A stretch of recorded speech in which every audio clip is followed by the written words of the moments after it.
நம்ம எல்லாத்துக்குமே விநாயகர்னா ரொம்ப பிடிக்கும். அதுலயும் குறிப்பா குழந்தைகளுக்கு ரொம்ப பிடிக்குங்க.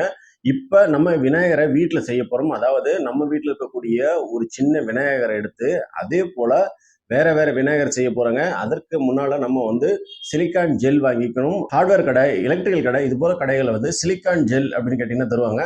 அந்த ஜெல்ல வாங்கிட்டு வந்துருங்க. ஒரு பக்கெட்ல 3/4 அளவுக்கு தண்ணி எடுத்துட்டு, அந்த பக்கெட்ல ஒரு ஷாம்புவ நல்லா பிரிச்சு ஊத்திருங்க.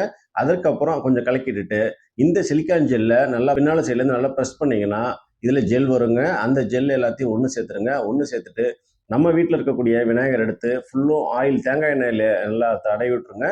விநாயகர் மேலே எல்லா பகுதியிலையும் படுற போல் கொஞ்சம் கொஞ்சமாக பேஸ்ட் பண்ணிட்டு வாங்க.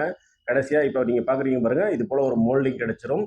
இந்த அச்சை நல்லா காய வச்சிடணும். ஒரு 4 மணி நேரம் காய வச்சிருங்க. காய வச்சதுக்கப்புறம் உள்ளே இருக்கக்கூடிய விநாயகர் எடுத்தீங்கன்னா, இப்போ நீங்கள் பார்க்குற போல் இந்த சிலிக்கான் மோல்டு பேட்டர்ன் கிடைக்குங்க. இந்த பேட்டர்னில் தான் நம்ம அடுத்தடுத்த விநாயகர் செய்ய போகிறோம்.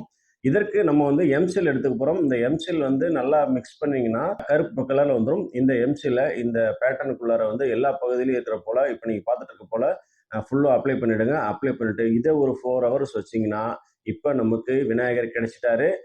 பார்க்கறதுக்கு எப்படி இருக்காருன்னு சொல்லுங்கள். இந்த விநாயகருக்கு நம்ம இப்போ பெயிண்டிங் பண்ண போகிறோம். பெயிண்டிங் பண்ணி முடிச்ச உடனே இப்போ பார்க்குற விநாயகர் நல்லா இருக்காரா நல்லா இல்லையான்னு கமெண்ட் பண்ணுங்க. நல்லா இருந்துச்சுன்னா லைக் பண்ணுங்க. சூப்பராக இருந்துச்சுன்னா கமெண்ட் பண்ணுங்க. இது மட்டும் இல்லைங்க, இந்த விநாயகர் பேட்டர்னில் அதாவது இந்த அச்சில் நீங்கள் கோதுமை மாவை நல்லா பசைஞ்சு கூட இதில் அச்சு வச்சு எடுக்கலாம். களிமண்ணை அச்சு வச்சு எடுக்கலாம். கிளே, அதாவது இந்த சைனா கிளேன்னு சொல்லுவாங்களா, அதையும் அச்சு வச்சு எடுக்கலாம். இப்போ நீங்கள் பார்த்த இந்த மெத்தடில் நீங்களும் சிலிக்கான் ஜெல்லை பயன்படுத்தி ஒரு பேட்டர்ன் உருவாக்கி விநாயகரை வீட்டில் வச்சு கும்பிடுங்க. அனைவருக்கும் இனிய விநாயகர் சதுர்த்தி வாழ்த்துக்கள்.